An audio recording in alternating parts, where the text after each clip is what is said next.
പരിശുദ്ധാത്മാവേ സഹായക, നിരന്തരമെന്നെ സഹായിക്കണേ. നിത്യവും കൂടെ വസിക്കുന്നോനേ, അഭിഷേകത്തിൻ അഗ്നി നിറച്ചിടണേ.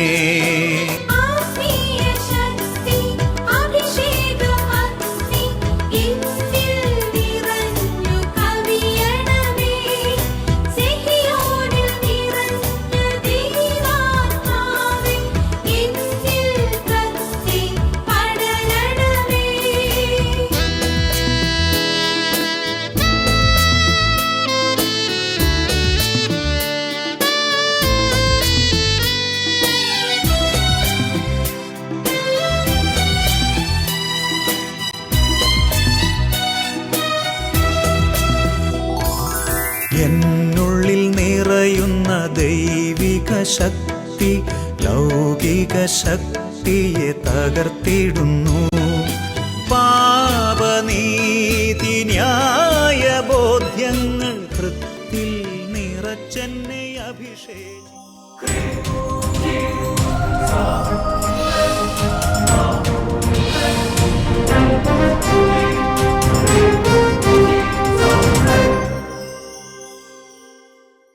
Praise the Lord. Praise the Lord. Hallelujah. Hallelujah. അഭിഷേകാഗ്നി വചന ശുശ്രൂഷകൾ സംബന്ധിക്കാൻ കർത്താവിനാൽ പ്രത്യേകം തിരഞ്ഞെടുക്കപ്പെട്ട നിങ്ങളെയും നിങ്ങളുടെ എല്ലാ കുടുംബങ്ങളെയും പരിശുദ്ധ അമ്മയുടെ വിമല ഹൃദയത്തിനും ഈശോയുടെ തിരുഹൃദയത്തിനും പ്രതിഷ്ഠിക്കുന്നു. ഹല്ലേലൂയ. ഹല്ലേലൂയ. ഈശോയുടെ തിരുഹൃദയത്തിന്റെ മുഴുവൻ നന്മകളും നിങ്ങൾ എല്ലാവരോടും കൂടി ഉണ്ടായിരിക്കട്ടെ. ഹല്ലേലൂയ. ഹല്ലേലൂയ. ബഹുമാനപ്പെട്ട സേവർക്കൻ വട്ടാലിച്ചന്റെ ഒരു ആത്മീയ കൂട്ടായ്മയിൽ നിന്നുകൊണ്ട് നമ്മൾ ഈ വചന ശുശ്രൂഷകൾ സംബന്ധിക്കുമ്പോൾ പ്രിയപ്പെട്ട സഹോദരങ്ങളെ, നമുക്കുണ്ടാകേണ്ട ഒരു അടിസ്ഥാന മനോഭാവത്തെക്കുറിച്ച് ഹെബ്രായ ലേഖനം 11-ാമത്തെ അധ്യായത്തിൽ 6-ാമത്തെ വാക്യത്തിൽ പഠിപ്പിക്കുന്നുണ്ട്. വചനം ഇങ്ങനെയാണ് പഠിപ്പിക്കുന്നത്: ദൈവസന്നിധിയിൽ ശരണം പ്രാപിക്കുന്നവർ ദൈവം ഉണ്ടെന്നും തന്നെ അന്വേഷിക്കുന്നവർക്ക് അവിടുന്ന് പ്രതിഫലം നൽകുമെന്നും വിശ്വസിക്കണം. ഹല്ലേലൂയ. ഹല്ലേലൂയ. സുന്ദരമായ വചനമാണ്. നമ്മളിപ്പോൾ വചന ശുശ്രൂഷ സംബന്ധിക്കുകയാണ്, ദൈവത്തെ ശരണം ഗമിക്കുകയാണ്, ദൈവസ്ഥലിൽ അഭയം പ്രാപിക്കുകയാണ്. അപ്പോൾ നമ്മൾ ചെയ്യേണ്ട കാര്യം, ദൈവം ഉണ്ടെന്നും ദൈവത്തെ അന്വേഷിക്കുന്ന ഓരോരുത്തർക്കും അവിടുന്ന് പ്രതിഫലം നൽകുമെന്നും ഉറപ്പായിട്ട് വിശ്വസിക്കണം. ഹല്ലേലൂയ. ഹല്ലേലൂയ. ഞാൻ ഓർക്കാൻ കഴിഞ്ഞ ദിവസം ഈ അട്ടപ്പാടി കൽക്കുരിശ് മലയിൽ പ്രാർത്ഥിക്കാൻ വന്ന ഒരപ്പച്ചൻ്റെ സാക്ഷ്യം കേട്ടു. എൻ്റെ സഹോദരങ്ങൾ, ആ സാക്ഷ്യം കേട്ടപ്പോൾ തന്നെ എൻ്റെ കണ്ണ് നിറഞ്ഞുപോയി. ദൈവം ഉണ്ടെന്ന് വിശ്വസിച്ചുകൊണ്ടൊരു പ്രാർത്ഥന നടത്തിയ സഹോദരൻ. ആ സാക്ഷ്യം നമുക്കിപ്പോൾ ഒന്ന് ശ്രദ്ധിക്കാം. എൻ്റെ പേര് ബേബി ജോൺ. ഞാൻ തൊടുപുഴയ്ക്കടുത്ത് മ്രാല ഇടവയിൽ നിന്നാണ് വരുന്നത്. എനിക്ക് 30 വർഷമായി ഈ പെടലി വേദന തുടങ്ങിയിട്ട്. വേദന എന്ന് പറഞ്ഞാൽ എനിക്ക് കിടന്നുറങ്ങാൻ വരെ സാധിക്കില്ലായിരുന്നു. 30 വർഷം. എത്ര വർഷം? 30 വർഷം കഴിഞ്ഞു. 3 പതിറ്റാണ്ട്. 30 വർഷം. അത് പെടലി വേദനകൾ മൂർച്ഛിച്ച് കഴിയുമ്പോൾ ഒന്ന് ഉറങ്ങാൻ പോലും പറ്റില്ല അല്ലേ? കിടന്ന് ഉറങ്ങാൻ പറ്റില്ല അല്ലേ? ഒത്തിരി ആയുർവേദം ചെയ്തു, അലോപ്പതി ചെയ്തു.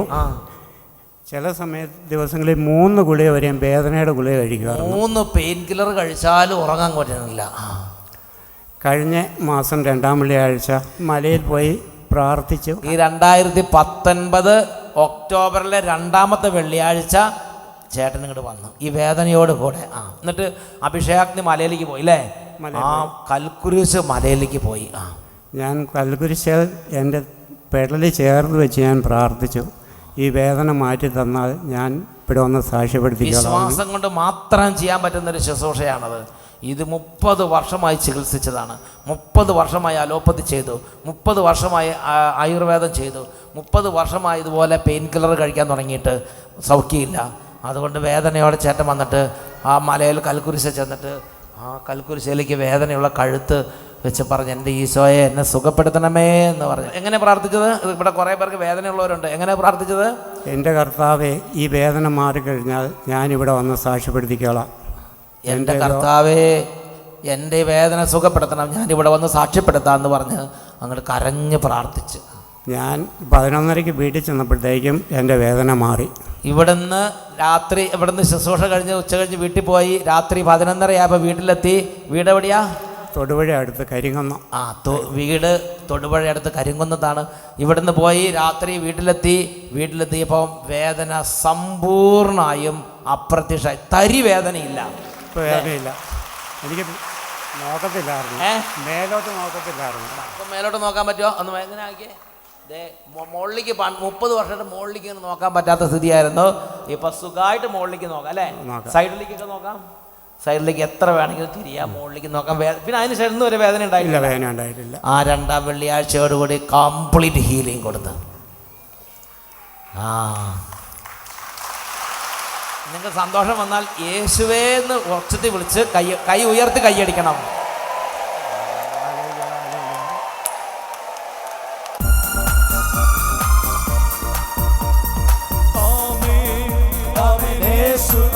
കൈ ഉയർത്തി കൈയടിച്ച് power power.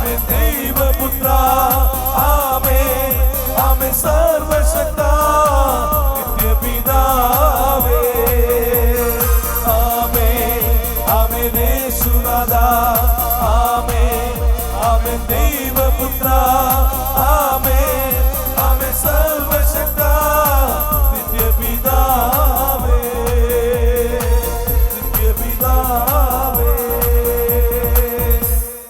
Praise the Lord. Praise the Lord. Hallelujah. Hallelujah. പ്രിയപ്പെട്ട സഹോദരങ്ങളെ, ആ സാക്ഷ്യത്തെക്കുറിച്ച് പറയുന്നതിനിടയിൽ വട്ടാലച്ചൻ പറഞ്ഞ ഒരു വാക്ക് നിങ്ങൾ ശ്രദ്ധിച്ചിരുന്നു ഞാൻ വിചാരിക്കുകയാണ്. ഇത് വിശ്വാസം കൊണ്ട് മാത്രം ചെയ്യാൻ പറ്റുന്ന ഒരു പ്രവൃത്തിയാണ് അല്ലേ? കൽക്കുരിശിൽ തല ചേർത്ത് വെച്ച് വിശ്വാസം കൊണ്ട് മാത്രം ചെയ്യാൻ പറ്റുന്ന പ്രവൃത്തിയാണ്. അതാണ് പറഞ്ഞത്, ദൈവത്തിൻ്റെ സന്നിധിയിൽ ശരണം പ്രാപിക്കുന്നവർ ചെയ്യേണ്ട കാര്യം ദൈവം ഉണ്ടെന്ന് വിശ്വസിക്കണം, പ്രതിഫലം കിട്ടുമെന്ന് വിശ്വസിക്കണം. പറയാം ഹല്ലേലൂയ. ഈ സമയത്ത് എൻ്റെ പ്രിയപ്പെട്ട ഈ ഒരൊറ്റ വിശ്വാസത്തോടെ, ഈ ഉറച്ച വിശ്വാസത്തോടെ കർത്താവിൻ്റെ സന്നിധിയിൽ ഈ വചന ശുശ്രൂഷയുടെ സമയത്ത് ദൈവം ഉണ്ടെന്ന് വിശ്വസിച്ച്, ദൈവം എനിക്കൊരു അനുഗ്രഹം തരുമെന്ന് വിശ്വസിച്ച് ഈ ശുശ്രൂഷ നമുക്ക് സംബന്ധിക്കാം. എഴുന്നേറ്റ് നിൽക്കാവോ? നമുക്ക് എഴുന്നേറ്റ് നിൽക്കാം. എഴുന്നേറ്റ് എന്ന് കർത്താവിൻ്റെ ആത്മാവിൻ്റെ വലിയൊരു വെളിപ്പെടുത്തൽ, വലിയൊരു കൃപ നമ്മുടെ ജീവിതത്തിൽ കിട്ടാൻ ആഗ്രഹിച്ചുകൊണ്ട് കരങ്ങൾ ഉയർത്തി കുട്ടികളും മുതിർന്നവരും യുവതി യുവാക്കളും എല്ലാവരും ചേർന്ന്, വിശ്വാസത്തിൽ വളർച്ചയില്ലാത്തവരും ഉള്ളവരും എല്ലാവരും ചേർന്ന് കർത്താവിനെ സ്തുതിക്കട്ടെ. Hallelujah hallelujah hallelujah.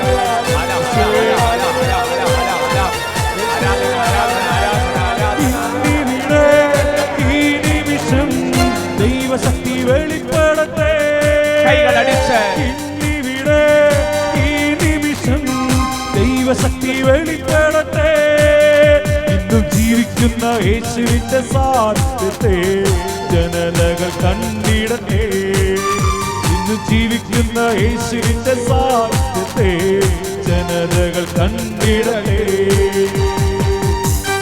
ഉള്ളിൻ്റെ ഉള്ളിൽ വലിയ വിശ്വാസത്തോടെ, വലിയ ആനന്ദത്തോടെ അത്ഭുതങ്ങളും അടയാളങ്ങളും രോഗശാന്തികളും മാനസാന്തരം യേശുവിന്റെ നാമത്തിൽ സംഭവിക്കാൻ ആഗ്രഹിച്ചുകൊണ്ട് മോശയുടെ കരങ്ങളാൽ വെളിപ്പെട്ട അത്ഭുതങ്ങൾ സംഭവിക്കട്ടെ.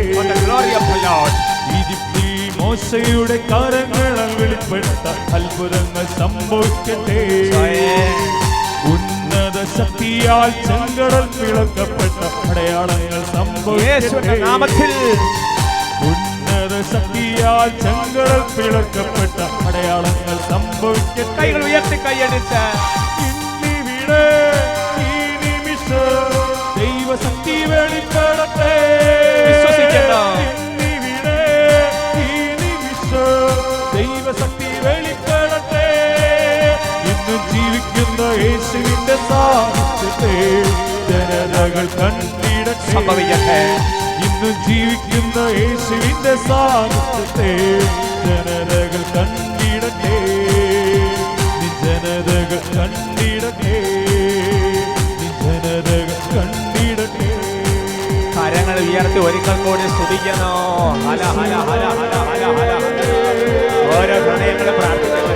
ഓ കർത്താവേ, പ്രാർത്ഥിക്കാൻ പറ്റാത്ത വിധം വിശ്വാസം മരവിച്ച പോയ ജീവിതങ്ങൾ ഇപ്പോൾ ഈശോയുടെ നാമത്തിന്റെ ശക്തിയാൽ തുറക്കപ്പെടട്ടെ. ഓ കർത്താവിന്റെ ആത്മാ വ്യാപരിക്കട്ടെ. കർത്താവിന്റെ ശക്തി വ്യാപരിക്കട്ടെ. ഓ ഈശോയെ, അവിടുന്ന് ജീവിക്കുന്ന ദൈവമാണ്. ഓരോരുത്തരും അറിയാൻ തക്കവിധം ശക്തി വെളിപ്പെടുത്തണമേ.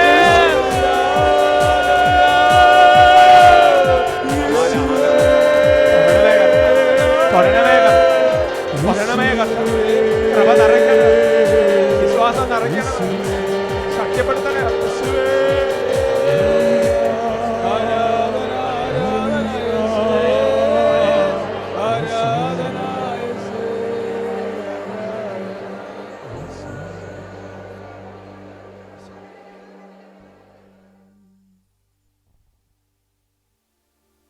Price the Lord. Praise the Lord. Hallelujah.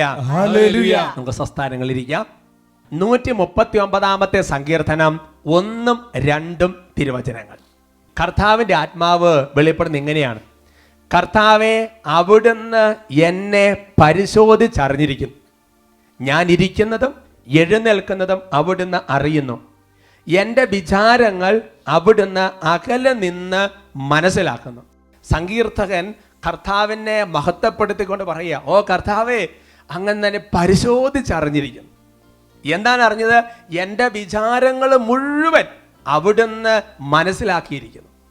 ഉറക്കെ പറയാം ഹല്ലേലൂയ. Hallelujah. അപ്പോൾ പ്രിയപ്പെട്ട സഹോദരങ്ങളെ, കർത്താവ് നമ്മുടെ ഹൃദയത്തിൽ നിന്ന് പരിശോധിച്ചറിയാൻ ആഗ്രഹിക്കുന്ന ഒരു കാര്യമെന്ന് പറയുന്നത് നമ്മുടെ വിചാരങ്ങളാണ്. നമ്മുടെ വിചാരങ്ങളാണ്. Praise the Lord. Praise the Lord. ഈ വിചാരം എങ്ങനെ അറിയാൻ പറ്റും? അത് പരിശോധിച്ചാലേ അറിയാൻ പറ്റും. ഉദാഹരണം പറഞ്ഞാൽ, നിരന്തരമായ ഒരു രോഗമാണ് അല്ലെങ്കിൽ ബുദ്ധിമുട്ടാണ്, അപ്പോൾ ഡോക്ടേഴ്സിനെ കണ്ടു, അപ്പോൾ വിശദമായ ചില പരിശോധനകൾ നടത്തിയാലേ ഇതിന് പുറകിലുള്ള കാരണം മനസ്സിലാക്കാൻ പറ്റും. അതുകൊണ്ട് എൻ്റെ സഹോദരങ്ങളെ, നമ്മുടെ വിചാരങ്ങൾ മനസ്സിലാക്കണമെങ്കിൽ എന്തിനെ പരിശോധിക്കണമെന്ന് സങ്കീർത്തനം വീണ്ടും പഠിപ്പിക്കുന്നുണ്ട്. 139 സങ്കീർത്തനത്തിൽ 23, 24 തിരുവചനങ്ങൾ. ദൈവമേ, എന്നെ പരിശോധിച്ച് എൻ്റെ ഹൃദയത്തെ അറിയണമേ. എന്നെ പരീക്ഷിച്ച് എൻ്റെ വിചാരങ്ങൾ മനസ്സിലാക്കണമേ. വിനാശത്തിൻ്റെ മാർഗത്തിലാണോ ഞാൻ ചരിക്കുന്നതെന്ന് നോക്കണമേ. ശാശ്വത മാർഗത്തിലൂടെ എന്നെ നയിക്കണമേ. പ്രിയപ്പെട്ട സഹോദരങ്ങളെ, സങ്കീർത്തകൻ ഒരു പ്രാർത്ഥന നടത്തുകയാണ്. എന്നാ നടത്തുന്ന പ്രാർത്ഥന? ദൈവമേ, എന്നെ പരിശോധിച്ചറിയണമേ. എൻ്റെ ഹൃദയത്തിൻ്റെ വിചാരങ്ങൾ മനസ്സിലാക്കണമേ. ഞാനിനി വല്ല വിനാശത്തിൻ്റെ മാർഗത്തിലാണോ പോയിക്കൊണ്ടിരിക്കുന്നതെന്ന് അങ്ങ് പരിശോധിച്ചറിയണം. എന്നിട്ട് പറയാണ്, കർത്താവേ, ശാശ്വത മാർഗത്തിലൂടെ എന്നെ നയിക്കണമേ. ഉറക്കെ പറയാം ഹല്ലേലൂയ. Hallelujah. അപ്പോൾ ഹൃദയത്തെ പരിശോധിച്ചാലാണ് എൻ്റെ പ്രിയപ്പെട്ട സഹോദരങ്ങളെ വിചാരങ്ങൾ മനസ്സിലാക്കാൻ പറ്റുള്ളൂ. എന്നിട്ട് സങ്കീർത്തനം അവിടെ വളരെ കൃത്യമായിട്ട് ഒരു വാക്ക് പറഞ്ഞിട്ടുണ്ട്. എന്താ പറഞ്ഞിരിക്കുന്നത്? എന്നെ പരീക്ഷിച്ചറിയണമേ. അങ്ങനെയാണെങ്കിൽ എൻ്റെ പ്രിയപ്പെട്ട സഹോദരങ്ങളെ, സങ്കീർത്തകനോടൊപ്പം ഓരോ ദൈവവൈദ്യനും നടത്തേണ്ട ഒരു പ്രാർത്ഥനയാണിത്. ഇടയ്ക്കിടയ്ക്ക് പ്രാർത്ഥിക്കണം, കർത്താവേ, എന്നെ പരിശോധിച്ചറിയണമേ. ഞാൻ ശാശ്വത മാർഗത്തിലാണോ നോക്കണമേ. എനിക്കത് അറിയത്തില്ല, അങ്ങനെ പരീക്ഷിച്ചറിയണമേ എന്ന് പറഞ്ഞ് പ്രാർത്ഥിക്കണം. പ്രിയപ്പെട്ട സഹോദരങ്ങളെ, അങ്ങനെ പ്രാർത്ഥിച്ചാൽ എൻ്റെ സഹോദരങ്ങളെ, നമ്മുടെ മാർഗങ്ങൾ കറക്റ്റാണോ എന്ന് അറിയാൻ പറ്റും. കാരണം നിന്റെ വിചാരത്തിനനുസരിച്ചായിരിക്കും നിന്റെ മാർഗങ്ങൾ വരിക. നിന്റെ ചിന്തകൾക്കനുസരിച്ച്, നിന്റെ വിചാരത്തിനനുസരിച്ചായിരിക്കും നിന്റെ പ്രവർത്തികൾ വരിക. അതുകൊണ്ടാണ് സഭയിൽ എപ്പോഴും പറയുന്നത്, ആത്മശോധന നടത്തണം, ഹൃദയത്തെ പരിശോധിക്കണം, ആത്മാവ് നടക്കുന്ന വ്യാപാരങ്ങൾ അറിയണം. എൻ്റെ പ്രിയപ്പെട്ട സഹോദരങ്ങളെ, ഇങ്ങനെ പ്രാർത്ഥിക്കുമ്പോൾ കർത്താവ് എങ്ങനെയാണ് നമ്മുടെ ഹൃദയത്തെ പരീക്ഷിച്ച് അറിയുന്നത് എന്ന് നമ്മൾ മനസ്സിലാക്കണം. അതിനെക്കുറിച്ചുള്ള കൂടുതൽ വെളിപ്പെടുത്തൽ നമുക്ക് കിട്ടുന്നത് സുഭാഷിതങ്ങളുടെ പുസ്തകത്തിലാണ്. സുഭാഷിതങ്ങളുടെ പുസ്തകത്തിൽ 20-ാമത്തെ അധ്യായത്തിൻ്റെ 27-ാമത്തെ വാക്യം, book of proverbs chapter 20 verse 27. അവിടെ കർത്താവിൻ്റെ ആത്മാവ് വെളിപ്പെടുത്തുന്നത് ഇങ്ങനെയാണ്: മനുഷ്യ ചേതന കർത്താവ് കൊളുത്തിയ വിളക്കാണ്, അത് അവൻ്റെ ഉള്ളറകൾ പരിശോധിക്കുന്നു. കർത്താവ് പറയാണ്, മനുഷ്യന്റെ ചേതന, ഈ ചേതന എന്ന് പറഞ്ഞാൽ എന്താ? നിന്റെ ആത്മാവ്. ഇംഗ്ലീഷ് ബൈബിൾ നോക്കിയാൽ നമ്മൾ കാണുന്നത് സ്പിരിറ്റാ. കർത്താവിൻ്റെ ആത്മാവാണ്, നിന്റെ ആത്മാവാണ്, ദ ഹ്യൂമൻ സ്പിരിറ്റ് ആണ്. അപ്പോൾ മനുഷ്യ ചേതന, അത് നിന്നിൽ വസിക്കുന്ന നിന്റെ ആത്മാവ്. ആ ആത്മാവ് എന്ന് പറയുന്നത് എന്താ? നിന്റെ ഉള്ളിൽ കർത്താവ് കൊളുത്തിയ വിളക്കാണിത്. Praise the Lord. Praise the Lord. ആ വിളക്ക് കൊണ്ട് നീ നിന്റെ ഹൃദയത്തെയും മനസ്സിനെയും നന്നായിട്ട് പരിശോധിച്ചറിയും. നമുക്കറിയാം, ഇപ്പം നമ്മളൊരു വീട് അല്ലെങ്കിൽ നമ്മളൊരു അടച്ചുപൂട്ടി കിടക്കുന്ന സ്ഥലം വിചാരിക്കുക, അത് പരിശോധിക്കാൻ വേണ്ടി കയറുമ്പോൾ എന്ത് ചെയ്യും? ആദ്യം നമുക്കൊരു വിളക്ക് വേണം, അല്ലേ? ആ വിളക്ക് കൊണ്ട് വേണം, അല്ലെങ്കിൽ ലൈറ്റ് ഇട്ടിട്ട് വേണം ഇതെല്ലാം ഒരു പരിശോധന നടത്താൻ വേണ്ടിയിട്ട്. എന്ന് പറയുന്നത് പോലെ എൻ്റെ പ്രിയപ്പെട്ട സഹോദരൻ, നിന്റെ ആത്മാവിൻ്റെ ഉൾക്കണ്ണുകൊണ്ട്, നിന്റെ ആത്മാവിൻ്റെ ശക്തി കൊണ്ട് നിന്റെ ശരീരത്തിൻ്റെ, നിന്റെ മനസ്സിൻ്റെ, നിന്റെ ഹൃദയത്തിൻ്റെ വിചാരങ്ങളെ നീ ആത്മാവിൻ്റെ കണ്ണുകൊണ്ട് കാണണം, ആത്മശോധന നടത്തണം, കണ്ണുകൊണ്ട് കണ്ട് മനസ്സിലാക്കണം, പരിശോധിച്ചറിയണം.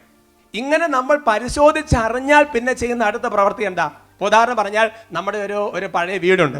ആ വീടിൻ്റെ ഉള്ളിൽ കയറി അതെല്ലാം ഒന്ന് നോക്കാൻ വേണ്ടി നോക്കിയപ്പോൾ അതിനകത്ത് മനസ്സിലായി കുറേ മാറാല കിടക്കുന്നു, പിന്നെ കുറേ പഴയ സാധനങ്ങൾ കിടക്കുന്നു. ഇതെല്ലാം ഇങ്ങനെ കെട്ടിക്കിടക്കുന്ന ഒരു വീടിൻ്റെ ഉള്ളറാണ്. അങ്ങനെയാണെന്ന് നമ്മൾ എന്ത് ചെയ്തു, തിരി തെളിച്ച് വിളക്കുകൊണ്ട് പോയി ഇതെല്ലാം നടത്തി. പിന്നെ എന്താ ചെയ്യുന്നത്, അത് മുഴുവൻ അടിച്ച് ശരിയാക്കും അല്ലേ. അടുത്ത സ്റ്റെപ്പ് അതാ. പിന്നെ അടിച്ചു മാറി, മാറാലി അടിച്ചു മാറി, പഴയതെല്ലാം കത്തിച്ച് കളഞ്ഞ് നന്നായിട്ട് അടിച്ച് വാരി കൊട്ടിക്കൊടഞ്ഞ് എന്ന് ശരിയാക്കും. എന്ന് പറയുന്നത് പോലെ ദൈവത്തിൻ്റെ വചനത്തിൽ നീ നിന്റെ ഉള്ളറകളെ പരിശോധിച്ച് മനസ്സിലാക്കിയാൽ പിന്നെ നല്ലൊരു അടിച്ചു വാരൽ നടത്തണമെന്ന് ദൈവത്തിൻ്റെ വചനം പഠിപ്പിക്കുക. സുഭാഷിതങ്ങളുടെ പുസ്തകത്തിൽ 20-ാമത്തെ അധ്യായത്തിൻ്റെ 30-ാമത്തെ വാക്യം, ബുക്ക് ഓഫ് പ്രോവർബ്സ് ചാപ്റ്റർ 20:30.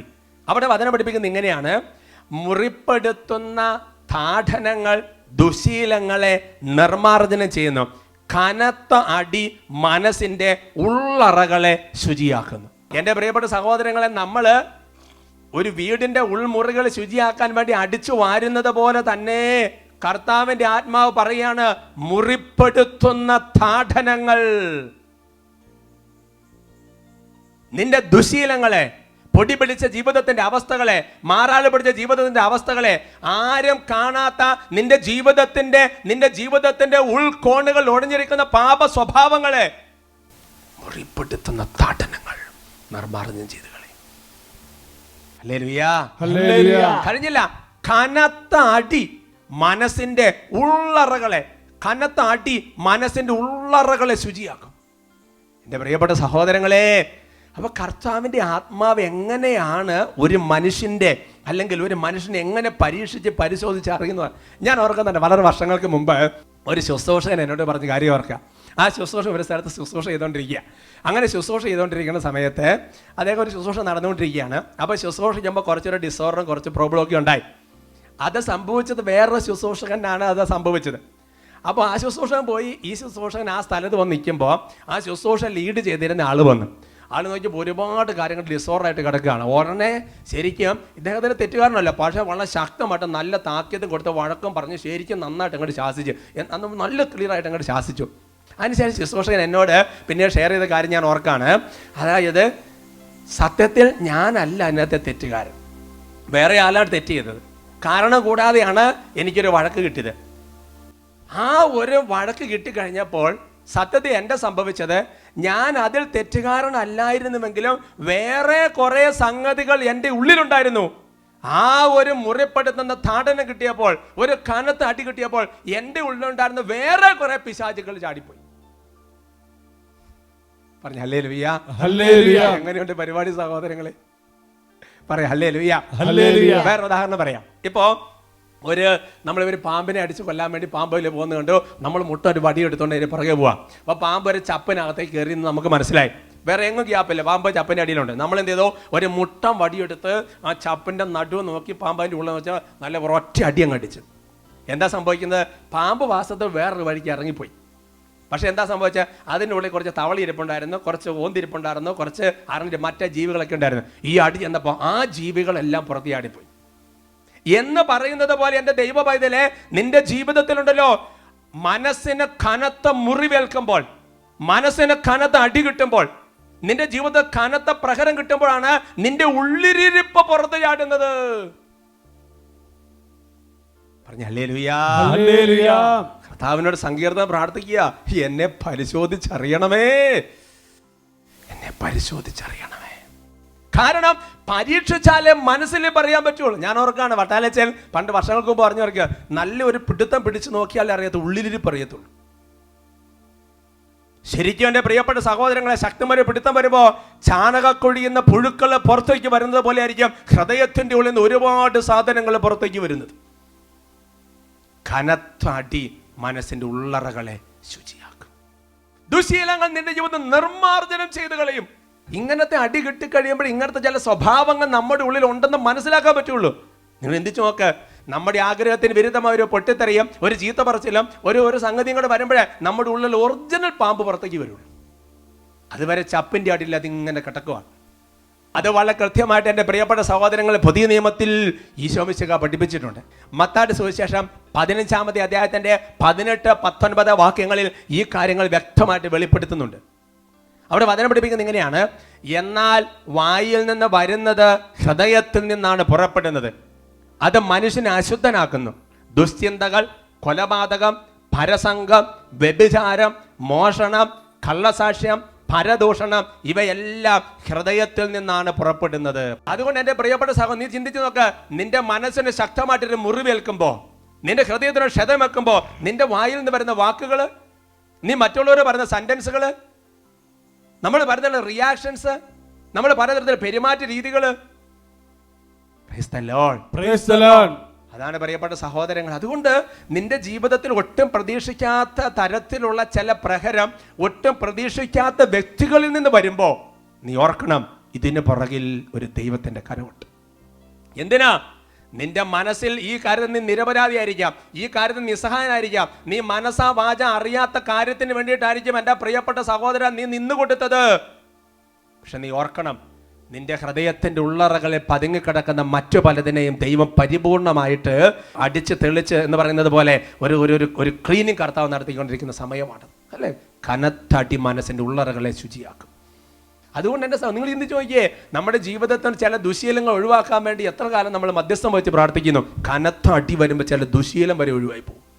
എന്നാൽ പ്രിയപ്പെട്ട സഹോദരങ്ങളെ, ഒരു മനുഷ്യന്റെ ജീവിതത്തിൽ ശക്തമായി മനസ്സിന് മുറിവേൽക്കുന്ന അങ്ങനത്തെ ചില സംഭവങ്ങൾ ഉണ്ടാകുമ്പോൾ ഓട്ടോമാറ്റിക്കായിട്ട് സംഭവിക്കുന്ന ചില പ്രവണതകളെ കുറിച്ച് ബൈബിളിൽ പറയുന്നുണ്ട്.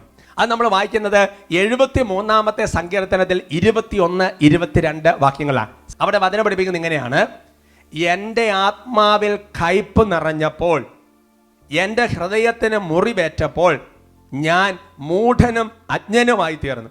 അങ്ങയുടെ മുൻപിൽ ഞാനൊരു മൃഗത്തെ പോലെ ആയിരുന്നു. കർത്താവിന്റെ ആത്മാവ് വെളിപ്പെടുത്തുകയാണ്, എൻ്റെ ആത്മാവിൽ കയ്പ് നിറഞ്ഞപ്പോൾ, എൻ്റെ ഹൃദയത്തിന് മുറിവേറ്റ് കഴിഞ്ഞപ്പോൾ കർത്താവ് പറയുകയാണ്, കർത്താവിന്റെ ആത്മാവ് വെളിപ്പെടുത്തുക, സങ്കീർത്തനം വെളിപ്പെടുത്തുകയാണ്, ഞാൻ 1 മൂഢനെ പോലെയായി, 2 അജ്ഞനെ പോലെയായി, 3 മൃഗത്തെ പോലെയായി. എൻ്റെ പ്രിയപ്പെട്ട സഹോദരങ്ങളെ, ഇതിനൊക്കെ ഒരുപാട് അർത്ഥമുണ്ടെന്ന് നിങ്ങൾക്കറിയാം. എന്താണ് എൻ്റെ പ്രിയപ്പെട്ട സഹോദരങ്ങളെ? മനസ്സിന് മുറിവേറ്റപ്പോൾ മൂഢനെ പോലെയായി എന്ന് പറഞ്ഞാൽ എൻ്റെ അർത്ഥം തന്നെ, ബൈബിളിൽ ആരാണ് മൂഢൻ? മൂഢൻ എന്ന് പറയുന്ന പദം തന്നെ ബൈബിൾ ഉപയോഗിക്കുന്നത് ദൈവമില്ലാത്തവനെ വിളിക്കുന്ന പേരാണ് മൂഢൻ. അതാണ് മൂഢൻ ഹൃദയത്തിൽ പറഞ്ഞു മുകളിൽ ദൈവമില്ല എന്ന് പറഞ്ഞാൽ അതിന്റെ അർത്ഥം എന്നാ? മനസ്സിന് ശക്തമായി മുറിവേൽക്കുമ്പോ മനുഷ്യൻ ദൈവത്തിന്റെ കാര്യം മറന്നുപോകും. ഇതുവരെ കിട്ടിയ ധ്യാനത്തിൽ ഒരൊറ്റ ക്ലാസ് അന്നേരം ഓർക്കുകയല്ല, ശരിയല്ലേ? പറഞ്ഞ ഹല്ലേലൂയ. ഈശോയുടെ കുരിശ് മരണത്തെ കുറിച്ചുള്ള ഓർമ്മ ആ സമയത്ത് വരികയില്ല. അതാണ് മനസ്സിന് മുറിവേറ്റപ്പോ ഞാൻ മൂഢനായി പോയി, ഹൃദയത്തിന് ക്ഷതമേറ്റപ്പോ ഞാൻ അജ്ഞനായി പോയി. വാസ്തവത്തിൽ എന്താ വരേണ്ടത്? അതിനെക്കുറിച്ച് മനോഹരമായ പത്രോസ് ശ്ലീഹ തന്റെ ലേഖനത്തെ പഠിപ്പിക്കുന്നുണ്ട്. 1 പത്രോസ് 2:19, 1 Peter chapter 2 verse 19. അവിടെ വചനം പഠിപ്പിക്കുന്നത് ഇങ്ങനെയാണ്: അന്യായമായി പീഡിപ്പിക്കപ്പെടുമ്പോൾ ദൈവചിന്തയോടെ വേദനകൾ ക്ഷമാപൂർവ്വം സഹിച്ചാൽ അത് അനുഗ്രഹ കാരണമായിട്ട് തീരും. വാസ്തവത്തിൽ നിന്റെ മനസ്സിന് മുറിവേൽപ്പിക്കപ്പെടുന്ന സമയത്ത് എൻ്റെ കർത്താവ് നിന്നെ പരിശോധിച്ചുകൊണ്ടിരിക്കുക.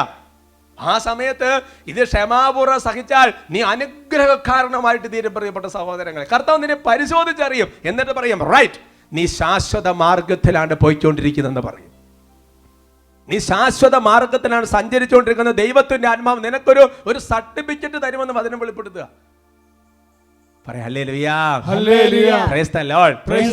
രണ്ടാമത്തെ കാര്യം എന്താ സഹോദരങ്ങളെ? ഹൃദയത്തിന് മുറിവേറ്റപ്പോൾ ഞാൻ അജ്ഞനായി തീർന്നു, ഞാൻ അറിവില്ലാത്തവനായി തീർന്നു. എന്താ വചനത്തിന്റെ അർത്ഥം?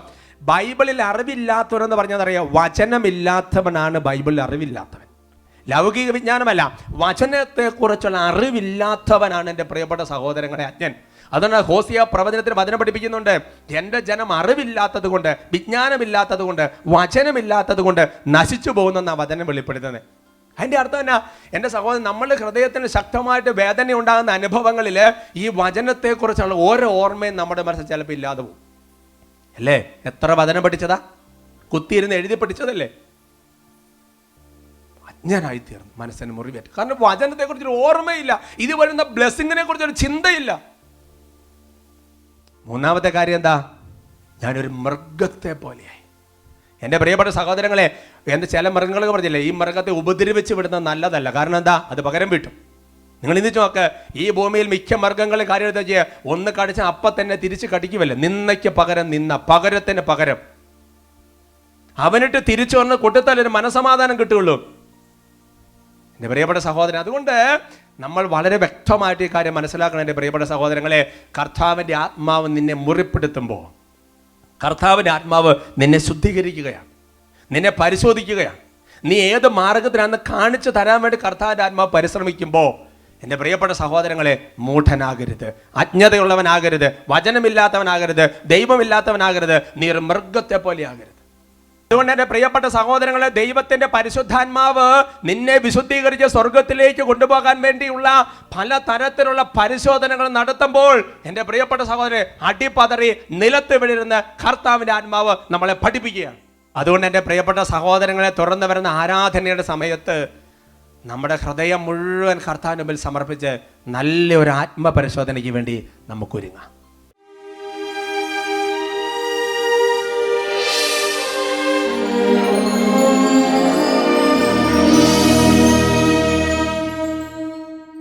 കർത്താവിൻ്റെ സന്നിധിയിൽ നമ്മുടെ രണ്ട് കരങ്ങളും തുറന്നു പിടിച്ച് കണ്ണുനീരോടെ പ്രാർത്ഥിക്കുകയാണ്. കർത്താവേ, ഒരുപാട് മുറിവുകളേറ്റൊരു ഹൃദയമാണ് എൻ്റേത്, ഒരുപാട് വേദനകളുള്ള ഹൃദയമാണ് എൻ്റേത്. കർത്താവേ, പലപ്പോഴും അങ്ങനെ പരിശോധിച്ചപ്പോഴും എന്നെ പരീക്ഷിച്ചറിഞ്ഞപ്പോഴും കർത്താവെ, ശാശ്വത മാർഗത്തിലാണോ ഞാൻ നയിക്കുന്നതിനെ ബോധ്യപ്പെടുത്താൻ അവിടുന്ന് ഇടപെട്ടപ്പോഴും കർത്താവെ മനസ്സിലാക്കാൻ പറ്റിയില്ല. പലപ്പോഴും കർത്താവ്, ഞാനൊരു മൂഢനെ പോലെ പെരുമാറി, പലപ്പോഴും ഞാൻ അജ്ഞനെ പോലെ പുലമ്പി, പലപ്പോഴും കർത്താവ് ഒരു മൃഗത്തെ പോലെ പെരുമാറി, പലപ്പോഴും കർത്താവെ ജീവിത പങ്കാളിയോട്, മാതാപിതാക്കളോട്, കുട്ടികളോട്, ദൈവമേ, ചുറ്റുമുള്ള പലരെയും ഇതുപോലെ ഞാൻ മുറിപ്പെടുത്തിയിട്ടുണ്ട്. കർത്താവ്, ഞാൻ ആത്മാർത്ഥമായിട്ട് ആഗ്രഹിക്കുകയാണ്. കർത്താവ്, എന്നെ പരിശുദ്ധ രക്തം കൊണ്ട് കഴുകണമേ കർത്താവ്, സർവാംഗം എന്നെ കഴുകി വിശുദ്ധീകരിക്കണമേ കർത്താവേ. ഈശോയെ, പരീക്ഷണങ്ങൾ വിജയം വരിക്കാൻ തക്ക വിധം, പരിശോധന വിജയം വരിക്കാൻ തക്ക വിധം എൻ്റെ ഹൃദയത്തെ വിശുദ്ധീകരിക്കണമേ. ഈശോയെ, എന്നെ കഴുകണമേ കർത്താവേ. ഇരുൾ നീക്കിയുള്ള തെളിക്കണമേ. സർവാംഗമെന്നെ ശുദ്ധനാക്കൂ, സവിശേഷമെന്നെ നീ ശോഭിതനാ. ശരീരത്തെ, മനസ്സിനെയും ആത്മാവിനെയും കർത്താവ് സുഖപ്പെടുത്തുന്ന സമയമാണല്ലോ ഇത്. ഈശോയെ, എന്നെ കഴുകണമേ. രോഗികൾ പ്രാർത്ഥിക്കുന്നു, ഇരുൾ നീക്കിയുള്ള തെളിക്കണമേ. മനസ്സ് തകർന്നവർ കരഞ്ഞ് പ്രാർത്ഥിക്കുന്നു. സർവാംഗമെന്നെ ശുദ്ധനാക്കൂ, സവിശേഷമെന്നെ നീ ശോഭിതനാക്കൂ. കരങ്ങൾ ഉയർത്തി ഉറക്ക സ്തുതിക്കുന്നു. Hallelujah, hallelujah. ഈശോ എന്ന നാമത്തെ ചങ്ക് പറഞ്ഞ് വിളിക്കുന്നു.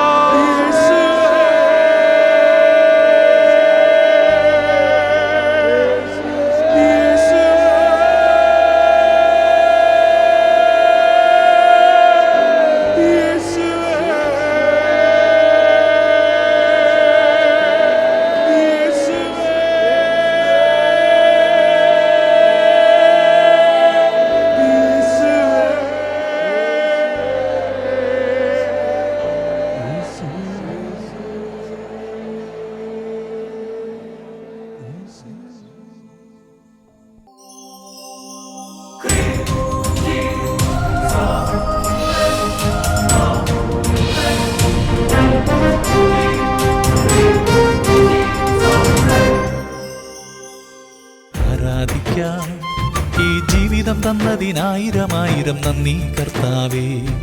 പാടി സ്തുതിക്കാം എനിക്കായുസു നൽകി നീ കോടാനുകോടി സ്തോത്രം കർത്താവേ. എത്രത്തോളം നിന്നെ സ്തുതിച്ചാലും മതി